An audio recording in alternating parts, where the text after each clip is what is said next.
Okay, I believe we are live.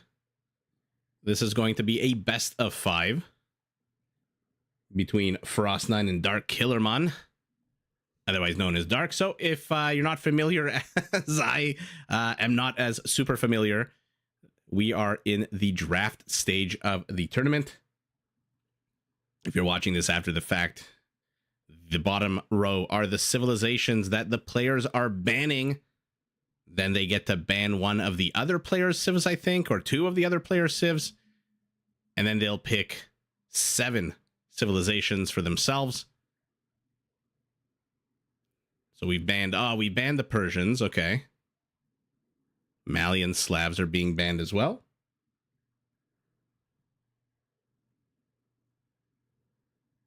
Let's see, the next pick is for Dark. The Teutons. Okay, so now they've banned all the civilizations. Now they're going to pick the civilizations they actually want to play from. And as you can see here, everyone's got 30 seconds to pick. Oh, Saracens. I suspect Frost is going to cancel that pick. Actually, I don't know. Do they get to ban each other's civilizations? I'm not too familiar. I'm going to find out how this works. Apologies for the lack of professionalism. Something you can always expect on my casts. Frost, Spanish, Japanese. He wants towers. He wants gunpowder. Dark wants everything that comes with the Saracens. The stronger camels, the sniping of the cavalry, the Celts, the siege, the Tatars, the mobility. Let's see it. Frost's turn. So if this is your first time joining me casting a series live, a set live, then what will happen now is I will be popping back and forth out of Discord and the game, because Frost9 will be sending me links to the games themselves, and then as the games pop up, I will be casting them one at a time. Bohemians, Turks, Britons, Huns. These are some pretty fun civilizations. Not that any of these are not fun civilizations. Ooh, Incas. I'm surprised about the Incas. I'm not too sure about the Incas in deathmatch tournament settings. Let's put it like that. But in the hands of any of these players, any of these civs can be really good. Hindustani, also a big question. If you guys saw my premiere a few days ago of the qualifier set, I have a big question mark about the Hindustanis. So now we're waiting for Frost9 to snipe one of these civilizations, so you get to snipe a civ of your opponent.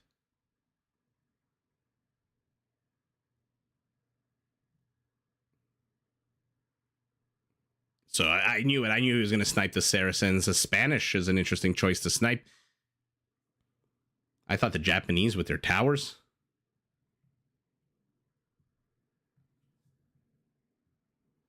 Hi, Otter. Hi, your mom. You ban your own two civs at the beginning. Okay, so here we go. Frost has sent me a link. Otter, thanks for joining, because I'm pretty sure I'm going to screw up something here. And I do remember I need to put a 1 here. And here we go. So I do appreciate having a senior caster here with me. Not a senior in the age sense. I think I might be older than you, Otter. Senior in the sense of you've obviously been doing this much longer than I have. So we are waiting for Dark to show up. And we are on a 2-minute delay, so we don't know what's happening, what's going to go. And remember, this is the fastest Chaos Deathmatch tournament, which means I have no clue what the map is going to look like. I have no clue about anything other than the civilizations you see in front of you. This shouldn't be random, right? It should be a player should pick this. Let's try that link again.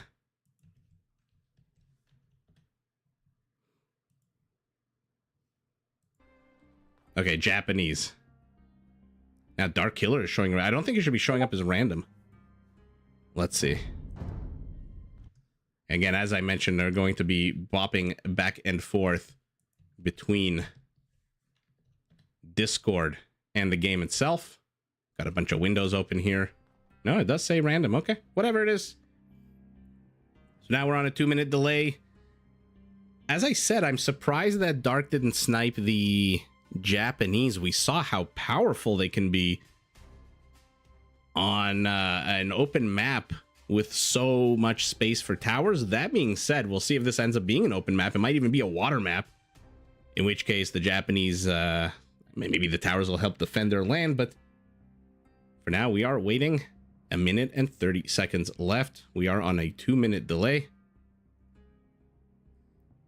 Oh yeah, Bobby, very confusing for a starter. A starting caster, trust me. I absolutely love tournaments. I want to get more involved in them, but as a first-time tournament to cast on my own, a little daunting, a little scary, but nonetheless. We'll see who Dark decides to pick. And again, this is a best of 5. The qualifiers are done. Everything is done. We are now officially in the tournament. And we are waiting another minute until we start our first game.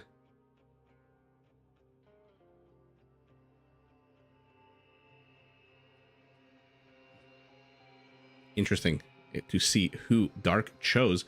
The players, remember, don't know which civ the other player is choosing.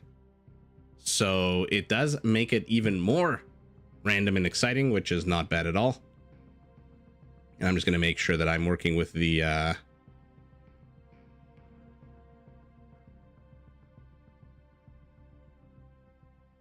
I am working with all the correct information here.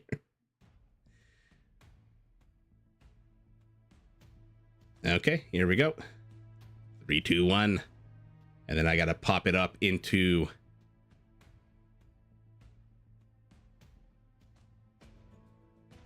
Oh. Why is the game not starting?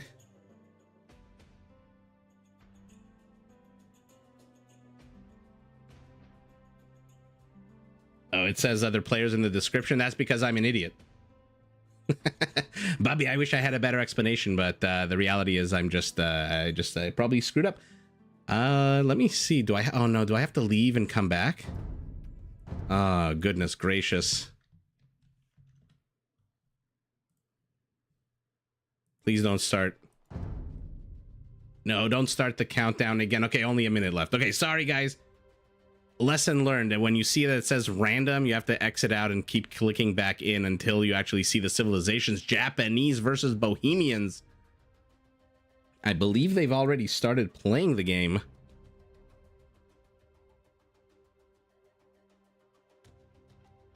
But we are 40 seconds away. And again, if you're not familiar, this is the fastest chaos. That's what TFC stands for, Deathmatch Tournament. Deathmatch, everyone starts, 55,000 resources. Map is hyper random, not just regular random. Yeah, I'm gonna keep it at least for now. Once the video is done, then I will get rid of it. But for now, 14 seconds away. I hope it works this time. Now that we actually see the civilizations.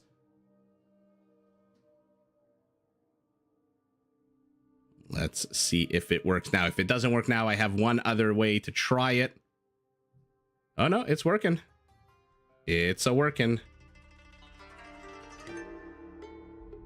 Just waiting for Dark. Boom. Spectate. And here we go. Just before we start, I'm just going to make it a best of 5. Do not hide the score. And then let's do the fastest chaos. All right, so we are starting on a map that very much looks like Fortress / Arena / Arabia. No extra towers, so not exactly the same as Fortress. Everyone's starting with palisade walls, a whole bunch of outposts, so you can see a good amount of what your opponent is doing. But being walled off does add an interesting little dynamic here. Our Bohemian going heavy on the castles, a lot of barracks. He wants those juicy extra bonus damage spearman line units. Never mind, he's going champions. Okay, what's our Japanese heavy cav archer elite Tarkin? So I guess everyone started with an elite Tarkin. So that's an interesting. You spawn behind a bunch of palisades, but you do get a Tarkin, which should be able to demolish. I mean, look at that. 1, 2, 3, 4, 5, 6, 7 hits, and all of a sudden we are in an open map situation. And no, it's our Japanese who's building halberdiers. And now he takes control of the center of the map. And like I said, open maps always benefit the Japanese player with these insane Yasama towers. But if our Bohemian can get up an army here with the Hussite wagons, he is getting a siege workshop already up. He is inside his opponent's base trying to snipe villagers, but at this point, a little bit too late. In an open map without any kind of wall offs, very easy to try to snipe rather a villager. These don't look like baobab trees. The trunk does, the top part doesn't. But let's see it. 47 army supply to 57 villager count. Our Bohemian slightly ahead. Sees the Yasama towers, decides to back the hell away. These champions not too sure they can take on the towers for very long. And by the way, how cool is this? Let me know in the chat if you're fanboying out as much as I am about seeing the trails of the gunpowder units now added into the game. How cool is that? It was so hard before to see where the bullets were landing. But hand cannoneers for our Bohemian, not a bad move, thinking that your opponent's going heavy on the infantry, but the cav archers are coming here. Looks like blue. Dark is expanding a lot backwards. He's getting a castle here and a choke point as well. Both players continuing to build their ecos, both sitting 16, 18 villagers, not terrible. I see a Hofnitsa somewhere. There you are.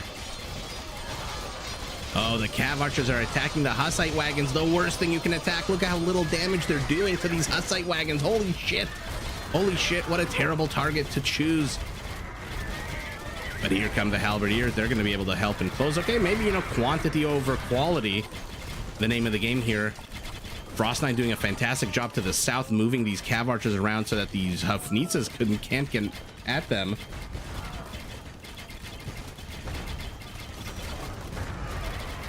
And now we've got arrows, we've got bullets, we've got a whole bunch of death happening. 99 army supply for our Japanese, 50 only for our Bohemian. But remember, any damage to these Hofnitzas is halved because these Hussite wagons are in front. Dark playing this fantastically in terms of positioning, but he just doesn't have the numbers. 90 army count to 30. 32 villagers to 26, and the tower encroachment is coming. The Cataparuto Trebs are coming.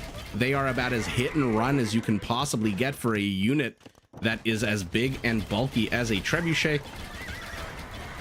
Oh, they get crushed by mangonels.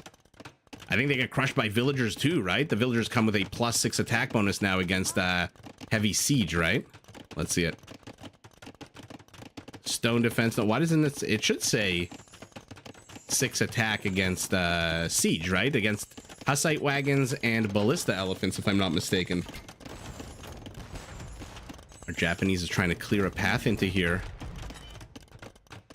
Is this the right move, I wonder? Should he just go full on frontal here? He's got the Trebs. Why are they hiding in the back? Champions moving forward, getting decimated. Frost is already supply capped. At least for a hot second before these Hussite wagons and Hofnitzas had their way with his army. Holy shit. Getting his onagers picked off. I mean, our Bohemian, he's got an army that is so powerful, but the numbers, again, are just not there. Our Japanese now outnumbers him 4-1. And unless we're talking villagers attacking Teutonic Knights, 4-1 is not a good ratio when you've got only a few Hussite wagons. Okay, 8 Hofnitzas should be able to clear up some of these Trebs, but they are instead focusing on the cav archers. Frost is out of gold. Darkillermons. I keep saying moon for some reason. I'm just gonna call him Dark.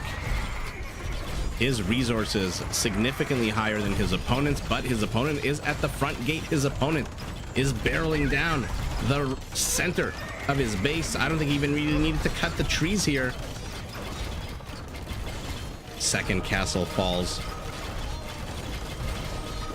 And look how confident Frost is. He's just moving in here unsupported. And game number 1 goes to Frost. Let's take a look. I mean, the economy for our Bohemian is not terrible. He was doing a good job expanding. I think perhaps he was relying on the choke point a little bit too much. And then Frost did the move. These tree stumps don't get deleted, I guess. But he did such a good job of opening up this area that his Cav Archers could just take such a wide approach. But again, look at the Pierce Armor on this guy. 10 Pierce Armor against an 11 attack means literally 1 damage. Wow. It was satisfying to watch the Onagers. And when you mix in the Cataperuto Trebs, you mix in the Yasima Towers. I mean, what the hell do you do against this? Even if you hold off the push, how do you push back? I guess you have to go the other way. You have to go through the east, or you have to go through the north. But that was a super fun game. 112 champions, 128 Cav Archers. Not unexpected, the Cav Archer play out of our Japanese. Basically a pristine archer line.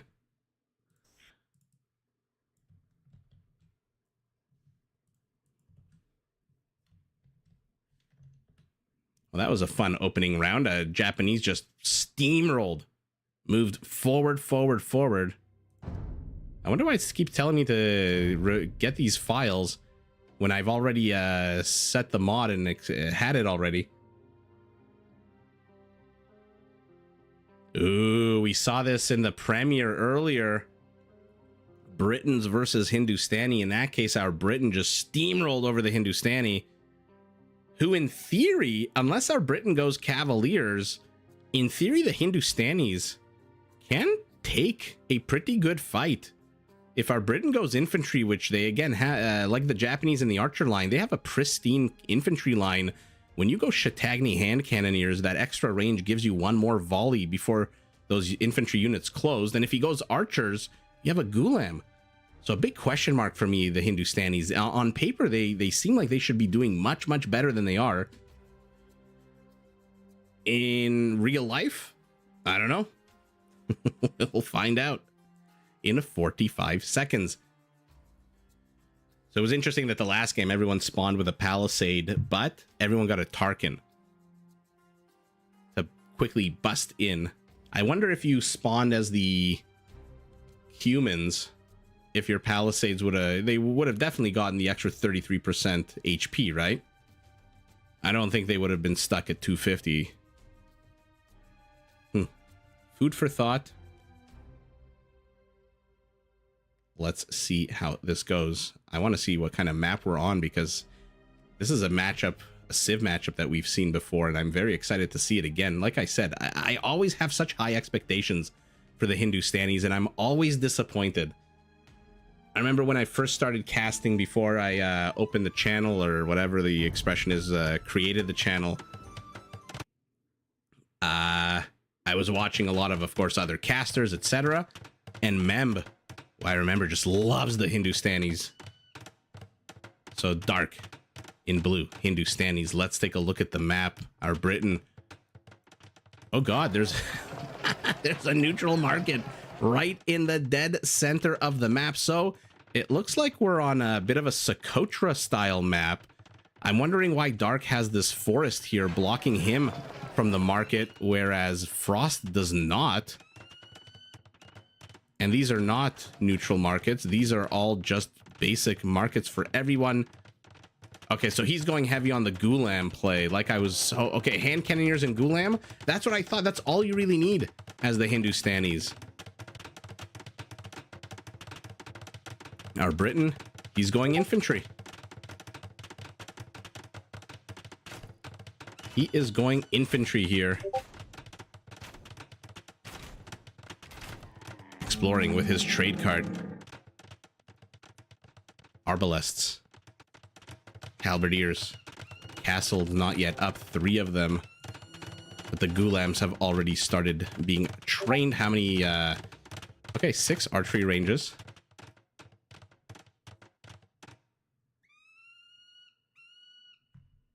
Let's see how the players handle this. Ooh, siege going up for our Britain. What is he building in the back here? Okay, so he does want to trade. Does Frost. He's going to probably delete this market once that one comes up. Blue, happy to sit with his hut and his original market. He is down significantly in army count. Not that it's relevant at the moment at all, because Frost 9 is not pushing into our Hindustani. I wonder if he'll let our Hindustani push into him first. But like I said, this is going to be somewhat difficult. I mean, I don't think he even needs hand cannoneers. Ghulams are just going to wreck this entire army. They're going to be safe against the Arbalests with their 8 pierce armor. They're going to be pretty damn good against halberdiers who have no attack bonus against them. Frost 9, though, mixing in a bunch of onagers, champions as well. I don't even know that champions are going to be helpful here. But he's going up to 60 Ghulams. He's only going up to 20 hand cannoneers, so he stopped producing hand cannoneers. Both players banking a good amount of gold. Treb starting to be mixed in here. Towers, I mean, look at the coverage here for Frost 9. His base, his settlement already secured. He's at double the army count of his opponent. His opponent beginning to expand dark to the south of the map. And now he's starting to cut in through the center, right as a town center and monastery is going up here.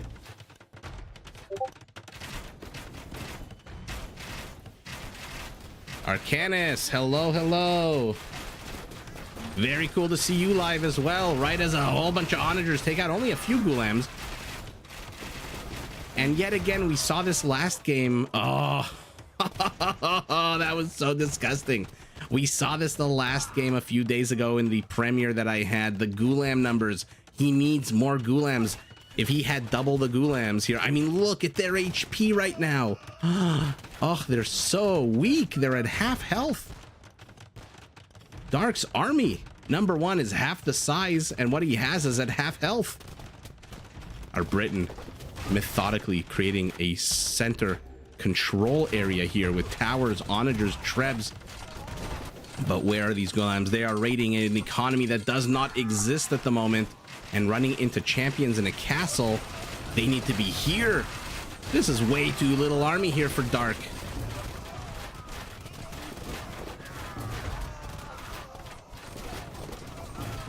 Vexo Soul, thank you so much. Welcome.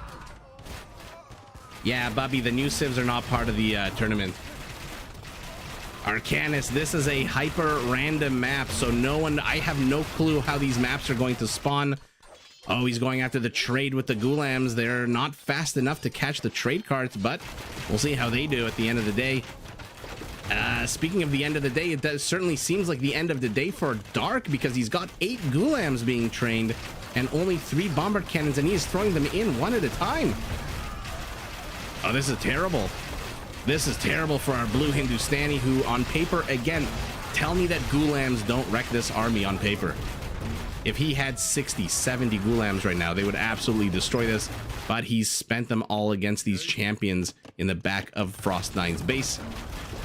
And Frost 9 is now pushing in with these werewolf trebs.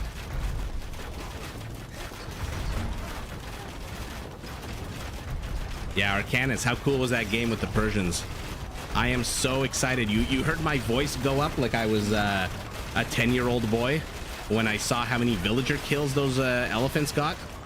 Treb does go down, but too little too late perhaps. Oh my god, look at the settlement. It is being destroyed, being taken apart one structure at a time. Castle, town center being built emergency style to the back.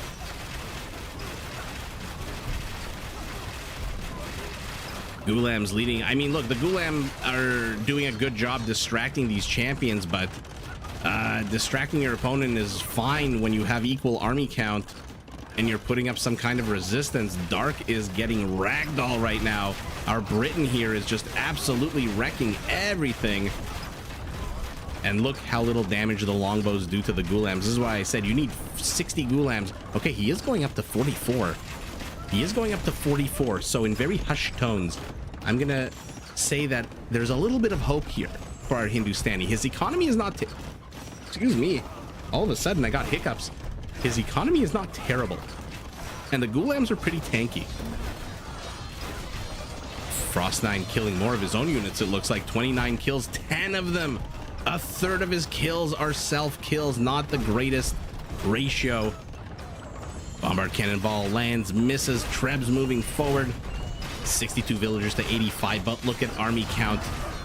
Look at army count. I don't know what the hell that monk thought he was doing. It looked like he was healing one of his own units out here in the middle of nowhere. You do not have the gold to spare. Frost takes game number 2 as well. I think Dark did a better job this game of getting his eco up and running. Unfortunately for him, he just... Number 1, why did he stop producing hand cannoneers? Number 2, why did he stop producing Ghulams? Again, ignoring the attack rounds, the Ghulam here should have wrecked this entire army, with the champions being a big question mark. The champions, it depends on their positioning, because remember, the Ghulams do have the ability to attack multiple. Look at that area of effect range at the bottom there. They do trample damage-ish. They don't call it, I think they call it pierce through damage, but they can attack multiple units at once. So if the champion is stuck behind here in a big clump like this, I mean, look at this, 1, 2, 3, 4, 5 clump like this, the Ghulam can get at all of these guys. And so positioning with champions, but the archer units definitely died to the Ghulam. Absolutely. +6 attack bonus against archers, 8 pierce armor. Let's move on to game number 3. That was very fun. Game number 3.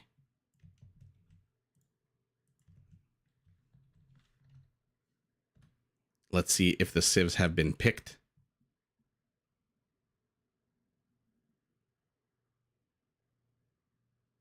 Hi, True. Thank you so much. Yeah, I'm super excited to be a part of the deathmatch tournament. I really am hoping that we get to see a lot more deathmatch. A lot more frequently. Franks versus Celts. What is this, 1999? Fantastic. Absolutely fantastic. You know we're going to get to see Frankish Paladins. You know we're going to get to see Siege Onagers. The question is, how will our Celt withstand the Frankish Paladins? His Paladins, I believe, lack bloodlines, which means they're stuck at 160 HP compared to a Paladin with 192. So 32 extra HP, if they even go the route. They do have faster moving, I guess, infantry, which can help out. Oh, Passerby G, thank you so much. I am amazing. I appreciate that. Sorry, that was a joke. I thank you so much. I'm glad to see you. Yeah, the onagers were just a big trouble. And absolutely, he's got to be praying right now, praying his head off for a closed map. Otherwise, those Frankish Paladins are just gonna, what was the word I used? Ragdoll his entire army. Passerby, again, thank you so much for the super chat. Really appreciate it. I always say, you know, I'm so glad that people are enjoying this. When I started the channel, it was just, first of all, I think like everyone, I'm kind of embarrassed by my voice, but more specifically, just in general, you know. Oh, look at this. This is not terrible. This is not terrible. So true, we've got a bit of a half closed map, half not closed map. Looks like everyone is starting with a camel. And what is Frost 9 building, he asks, knowing that it's going to be stables. 6 stables, mixing in a few barracks, because why the hell not? And halberdiers are the name of the game here. Again, remember, they do move a little bit faster than normal, but the Frankish Paladin is already here. There's a bunch of relics out on the map. Resources, what do they look like? Not a lot of gold, actually. You know what? If Dark can hold on to the first push out of Frost, he might actually outlast Frost in the resource department. The Frankish Paladin army is not a cheap one, and he's going up to 44. Dark still has all 10,000 of his gold, And these gold piles in hyper random, remember, they don't spawn the usual 800, 850, 900. They spawn whatever the hell the random number whatever the random number generator decides. So if our Celt can withstand an initial push out of Frost, he might be in a pretty good spot. Frost is already down more than half his gold, and he is wasting his paladins on a whole bunch of halberdiers. Okay, sending a few to the back as standard procedure, trying to find a few villagers. Oh, let me just catch up to the chat.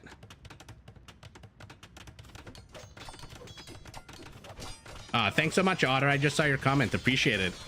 But this is what I'm talking about. He's going to mix in champions, but you know what what our Celt is going to mix in? Woad Raiders. And they are going to help against those champions. But for now, our Frank has blown his gold pile. Our Celt still has half of his, more than half of his.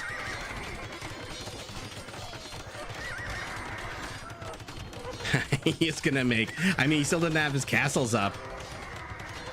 But look at this. Paladins dying to the back, Paladins dying in the front. The champions are helping, but these are very deadly alleyways here for Paladins. I don't care about your extra 32 HP. I guess extra 12 HP. Now, what the hell am I talking about? Yeah, 32 compared to the Paladin. Oh, look at this. Look at this. Secrets are no fun. Well, what is it from The Office? Secrets are no fun. Secrets hurt everyone or something like that.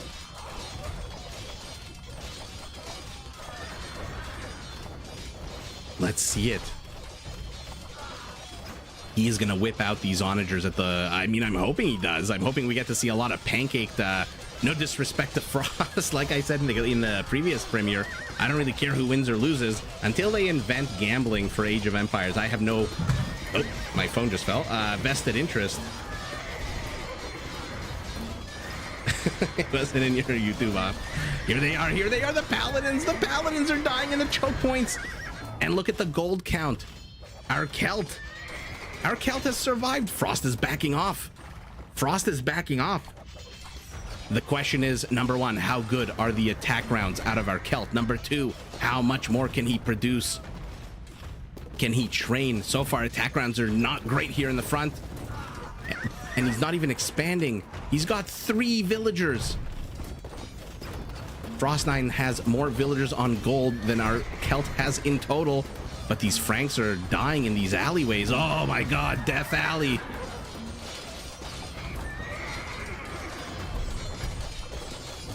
Oh, this is a shame. I thought this would be a lot more closer than it is so far. Frost9 having a bit of a tougher time than the last 2 games.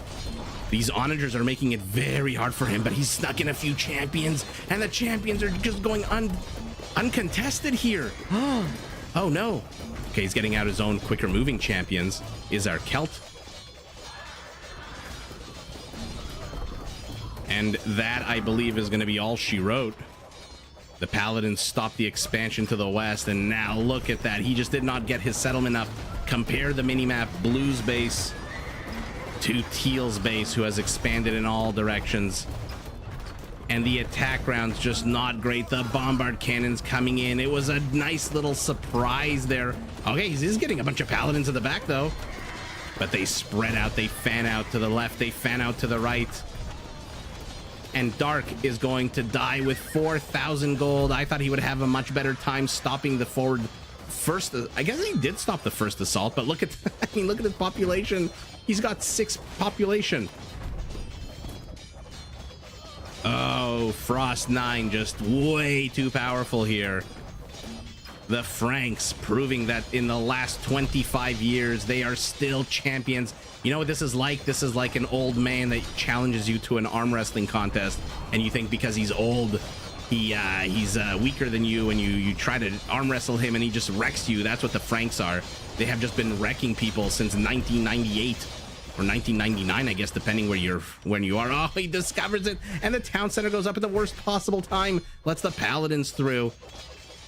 More Paladins. Ladies and gentlemen, this is the last unit that our Celt has, and she is about to die. Oh, and she dies. I didn't realize her leg kind of bent inwards. That's pretty damn cool. She dies with an axe in her hand, at least. And Dark is refusing to tap out. Finally, GG's. 173 halberdiers, 146. I wonder if he was being a little bit too sneaky with his siege onagers. Dark, nice to see you. Oh, I wonder if you were a little bit too late with your siege onagers. That was such a fun little surprise. I mean, Frost must have seen the flags. He must have known that kind of onager attack was coming. But when you're microing a million things at once, it's super hard to focus. I mean, look at our Frankish expansion here. He's got farms up already. He's got 82 villagers. And that last villager for our Celt making her way to the wood line, trying to chop a tree down a little bit quicker than her opponent, ultimately does die, and Frost takes it in a sweep 3-0. But that was a lot of fun. And I believe that's it. This is a best of 5. So I believe we are done.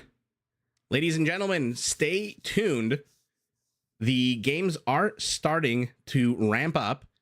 And whether it's a live or a premiere, there's going to be a lot more deathmatch content. And I apologize for the late notification, the late posting of the live stream. You guys know with a newborn, getting anything done is, oh my God. I mean, I can't even go to the bathroom without planning it 3 hours ahead of time, because the newborn just lives on its own schedule, and that schedule makes no sense. No sense at all. But in any event, everyone, thank you so much for joining. And even though it was a shorter series today, there will be much more coming up. And man, did we get to see the Franks with their... I mean, this looks like a wooden shield, which strikes me as a bit odd, right? I've always wondered that about the Paladin here in the DE edition.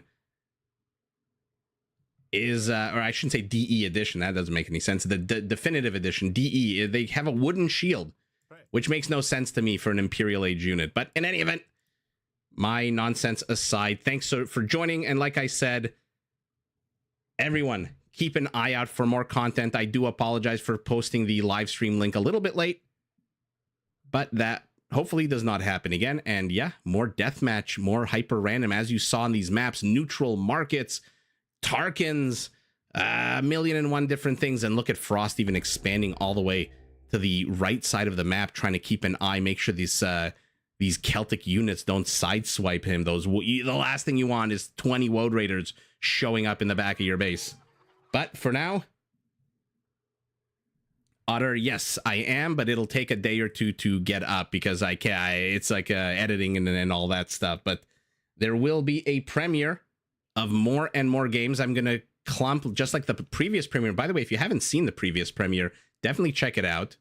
My good co-caster, the Otter one, played a series there. And no spoilers, but it was a pretty fun series. And yeah, I'm going to do the same thing. I'm going to clump 3 or 4 sets and put together a nice 2 to 3 hour premiere for us to all enjoy. And maybe I'll put a poll up to see when people want to see it, whether an evening or an afternoon or a morning stream is more appropriate, or maybe I'll just schedule it and whoever comes, and whoever watches it later will watch it later. But in any event, Frost 9 takes this series 3-0. And everyone, thanks for joining. We'll see you soon for more fun deathmatch. And yeah, thanks again for everyone who joined, commented, etc. Hit that like button, subscribe. I'm telling you, I'm learning to be more self-promotional. It doesn't come naturally to me to promote myself. But yeah, hit that like button, hit the subscribe, enable notifications. And everyone, thanks so much. I'll see you guys in the next one. Have a fantastic day.